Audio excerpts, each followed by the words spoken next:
Halo, ketemu kembali bersama Pak Anton dari SD Katolik Mardiwiata 1. Teruji prestasi, terpuji pekerti. Bagaimana kabar kalian kali ini? Tentu luar biasa. Puji Tuhan, sempurna, salam sehat.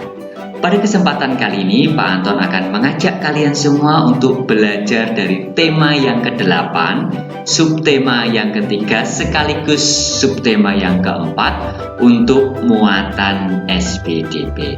Sudah siap belajar bersama Pak Anton? Ayo kita belajar bersama ya. Ada beberapa materi yang akan kita pelajari ya. Yang pertama yaitu menghias gambar dengan seni rupa. Oke.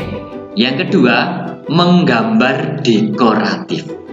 Dan yang ketiga yaitu membuat maket atau miniatur. Oke? Oke. Kita pelajari materi yang pertama, ini dari subtema yang ketiga anak-anakku ya, menghias gambar dengan unsur seni rupa. Nah, unsur rupa digunakan untuk menyusun karya, salah satunya yaitu karya dekoratif.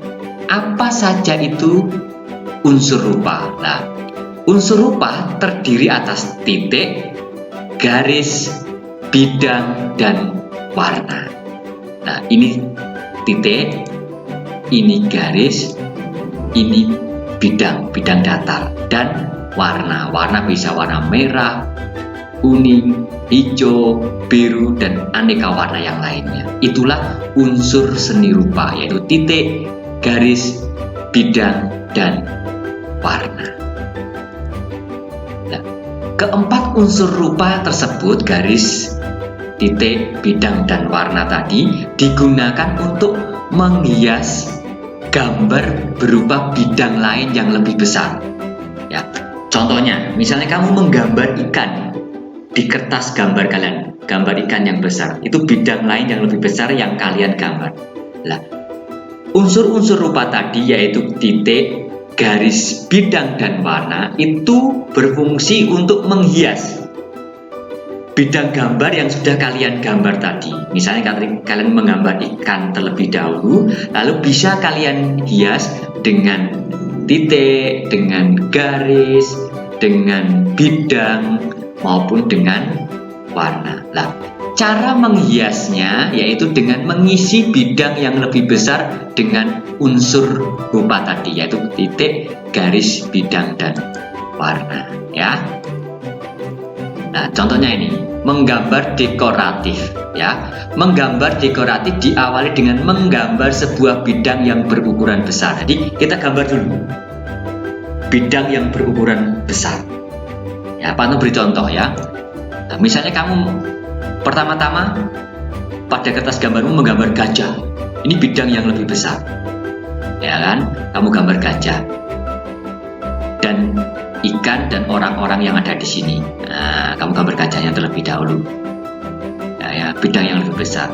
Nah, setelah itu di dalam gambar bidang tersebut digambarkan lagi unsur-unsur rupa yang berukuran lebih kecil. Nah, kamu tambahi titik, kamu tambahi garis, dikombinasikan ya dengan warna. Akhirnya membentuk gambar dekoratif yang sangat indah ini. Jadi, awalnya kamu gambar bidang yang lebih besar dulu, misalnya gambar gajah ini. Lalu, di dalam bidang ini ataupun sekitar bidang gambar yang sudah kalian gambar ini, kamu hiasi dengan unsur-unsur rupa yang lebih kecil. Bisa garis, bisa titik, ya, bisa warna, sehingga menjadi kesatuan gambar yang indah. Kita lanjutkan ke materi selanjutnya. Kita memasuki subtema yang keempat, yaitu membuat maket. Inilah maket. Ada maket rumah, ada maket perumahan. Apa itu maket? Maket adalah model atau miniatur. Nah, kalau ini model rumah atau miniatur, bentuknya kecil, yang menyerupai rumah yang sebenarnya. Ini model atau miniatur dari suatu benda kalau yang ini. Kalau ini model atau miniatur dari suatu wilayah. Namanya saja maket yaitu model atau miniatur, maka bentuknya kecil, tidak seperti kenyataannya kan. Nah, maket dibuat dengan teknik potong, lipat, dan sambung. Ya, misalnya kamu mau membuat maket rumah ini, tentu kamu menyiapkan bahannya, lalu bahannya kamu potong sesuai ukurannya, kamu lipat, terus disambung bagian dengan bagian lain, akhirnya menjadi sebuah maket atau miniatur rumah ini. Maket biasanya terdiri dari alas, nah ini alasnya. Kalau yang ini maket perkotaan, ini alasnya berwarna hitam ini. Bangunan, ini bangunannya. Dan atap. Nah, ini atapnya. Kalau ini atapnya ini bangunannya. Jadi alas, ya, bangunan, atap. Nah, bangunan maket biasanya terbuat dari kertas karton yang tebal. Nah, ini dibuat dari kertas karton yang tebal. Kenapa harus tebal? Supaya tidak mudah rusak.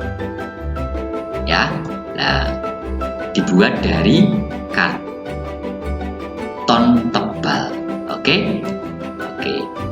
Nah, bangunan yang dibentuk dapat berupa bangunan apapun seperti rumah, sekolah, atau gedung. Kalau contohnya ini bangunan rumah. Nah, kalau ini contohnya bangunan gedung perkantoran. Nah, sebelum dibentuk, pola bangunan sebaiknya diwarnai terlebih dahulu. Ya, misalnya kamu membuat maket rumah ini, pertama-tama kamu membuat atapnya misalnya, maka atapnya perlu kamu warnai terlebih dahulu. Kalau kamu membuat dinding-dindingnya, maka sebelum ditempel-tempelkan, maka diwarnai terlebih dahulu, sehingga kalau sudah setiap bagian itu diwarnai, tinggal kalian menempelkannya antar bagian sehingga membentuk miniatur atau maket rumah semacam ini. Demikian juga dengan maket perkotaan ini. Pola bangunan yang sudah kalian buat ini diwarnai terlebih dahulu, baru ditempelkan di alasnya, sehingga memudahkan kalian untuk menghiasnya nanti ya. Nah, hal tersebut ya untuk memudahkan proses menghias seluruh bagian maket yang sudah terpasang. Jadi sebelum dibentuk, pola bangunan sebaiknya diwarnai terlebih dahulu ya. Pola bangunan ini perlu kamu warnai terlebih dahulu sebelum dibentuk menjadi maket semacam ini atau maket semacam ini ya. Anak-anakku, maket itu dapat kita gunakan untuk menggambarkan sebuah benda atau sebuah wilayah. Contohnya semacam ini tadi, ini untuk maket menggambarkan sebuah benda, yaitu rumah. Sedangkan maket ini untuk menggambarkan suatu wilayah, yaitu wilayah perkotaan. Oke, bisa dipahami kan anak-anak? Baik, jika sudah dipahami, saya kira cukup sekian pembelajaran kita kali ini dari tema 8, subtema 3, dan juga yang keempat untuk muatan SPDB. Pak Anton ucapkan terima kasih. Selamat belajar untuk kalian. Sehat selalu. Tuhan memberkati.